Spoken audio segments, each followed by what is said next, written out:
We're in a sanctuary right now at First Baptist Church of Charleston that's 200 years old. In 1822, when the church was built, there were about 250 white free members, and they sat downstairs. And there were well over 1,000 enslaved members who stood upstairs in the gallery.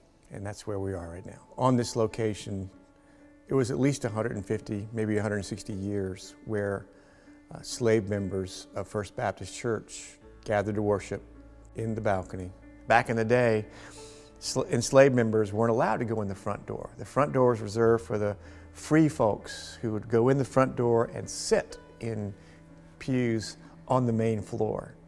The enslaved members went through the side door, climbed the stairs, and stood in the balcony. Our church unanimously voted to commission a plaque that's now placed by the door, the side door of the church. Now, we don't ever use the side door.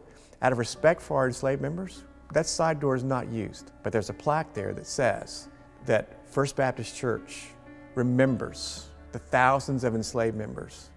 And it finishes out with Revelation 7:9, that one day we'll gather around God's throne, every nation, every language, every culture, every color, every ethnicity, to with one voice offer our praise to God. They had the gospel, they had some training in discipleship, and those things were good, but the culture was so wedded to believing that Africans weren't quite equal, that even the goodwill of Christian people wanting them to hear the gospel, it didn't make the full step. And in some ways, the uneducated understood it at a level that the free folks on the first floor never got. They had a depth in faith that would teach us today.